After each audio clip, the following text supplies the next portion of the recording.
Hello বন্ধুরা, আশা করি তোমরা সবাই ভালো আছো, আমিও ভালো আছি। তো চ্যানেলের ভিডিও কেমন লাগছে অবশ্যই জানিও, কমেন্টস করো, সবসময় কমেন্টস করে জানিও তোমাদের কেমন লাগছে। আজকে চলে এসেছি নতুন একটা ভিডিও নিয়ে। আজকের ভিডিওটা একটু ডিফারেন্ট। অনলাইন শ্যুটে কেমন করে শ্যুট করতে হয় অনলাইনের প্রোডাক্টের, সেটা তোমাদেরকে দেখাবো। সাধারণত ফ্লিপকার্ট, অ্যামাজনের যে আমরা ড্রেসগুলো দেখে থাকি সেগুলো শ্যুট মোটামুটি হেভি হয়ে থাকে। তবে আমি তোমাদেরকে দেখাবো কী করে খুব ইজি পদ্ধতিতে, খুব কম খরচাতে এই শ্যুটটা করা যায়। তো আজকে আমি ইউজ করব TT 600 ফ্ল্যাশ, যেটা তোমরা বাজার চলতি TT 520 ফ্ল্যাশও ইউজ করতে পারো। আর সাথে ইউজ করবো একটা কন্টিনিউয়াস লাইট, সেটা তোমরা অ্যাজ এ বাল্বও ইউজ করতে পারো। আমি এখানে ইউজ করছি SL60। এই প্রোডাক্টটার লিঙ্ক তোমাদেরকে আমি ডেসক্রিপশনে দিয়ে দেবো, যাতে তোমরা বুঝতে পারো যে কোন লাইটটা আমি মেনলি ইউজ করছি। তো চলো শ্যুটে চলে যাওয়া যাক। শ্যুট থেকে ফিরে আমি তোমাদেরকে জানাবো কনক্লুশনে যে এই শ্যুটটা কীভাবে করলাম বা কী কী শ্যুটে ইউজ করলাম, সব কিছু তোমাদেরকে ডিটেলসে জানাবো। চলো শ্যুটটা শুরু করে দেওয়া যাক।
ভেতর পুরো সেটআপটা করলাম, তোমরা দেখলে। এবার শ্যুটটা শুরু করবো। আমি 24-120 লেন্স উইথ D750 আর TT 600 ফ্ল্যাশ ইউজ করছি, সাথে SL60 লাইটটা ইউজ করছি। সাইড থেকে লাইটটা দেবো আমি, আর TT 600 ফ্ল্যাশটা দেবো কিন্তু ডিরেক্ট প্রোডাক্টের উপরে দেবো।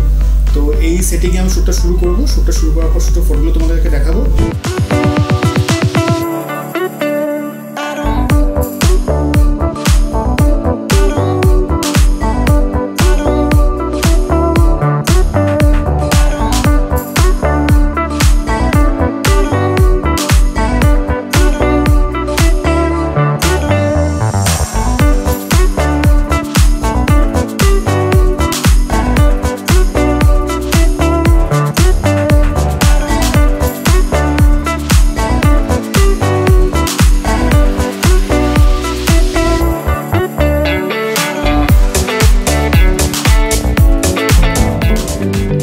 রিভিউটা দেখাই আমি।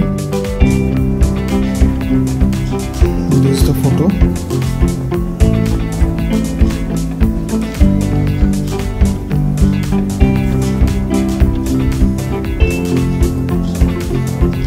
জিরো সাইডে কোনো শ্যাডো নেই, ওটাই মেন।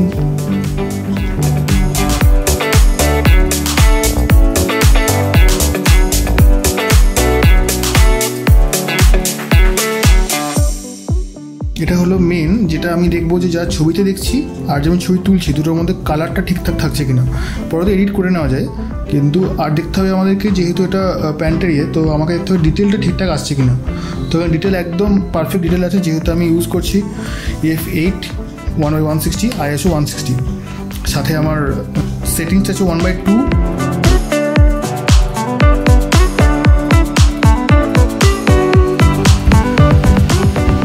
একটা জিনিস আমাদের মাথায় রাখতে হবে যে টপ থেকে আমরা তুলবো, একদম টপ থেকে তুলে আমাদের সুবিধা কী হবে, কোনো রকম কোনো সাইড অ্যাঙ্গেল তৈরি হবে না। টপ থেকে তুললে ই-কমার্স শ্যুটে খুব সুবিধে।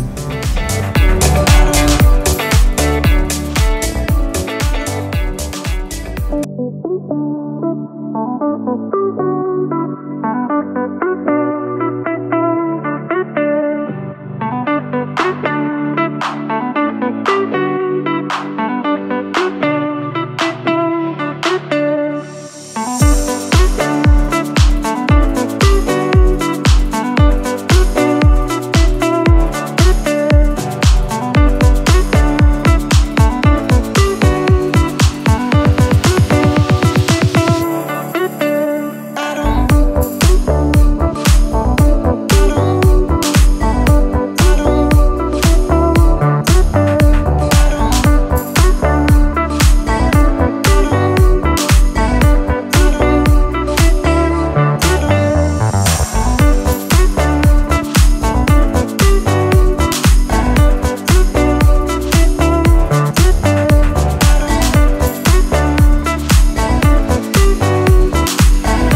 বন্ধুরা তোমরা দেখলে যে শ্যুটটার আউটপুট কেমন হলো, তোমরা অন ফিল্ড ডেমনস্ট্রেশন দেখলেই কেমন করে শ্যুটটা করছি আমি।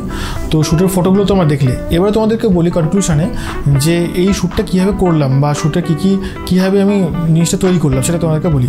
ফার্স্ট অফ অল আমি এখানে একটা দেখতে পেয়েছি যে একটা সাদা পেপার ইউজ করেছি, সেটা নর্মাল বাজার চলতে তোমরা আর্ট পেপার কিনে ইউজ করতে পারো একটা সাদা পেপারকে, কিন্তু ট্রাই করবে মাঝখানটা ভাঁজ না খায়, মাঝখানটা একটু ঘুরিয়ে দাঁড়াবে যাতে মাঝখানটা ভাঁজ না খায়, কারণ ভাঁজ খেয়ে গেলেই কিন্তু সেখানে কালো একটা স্পট চলে আসবে।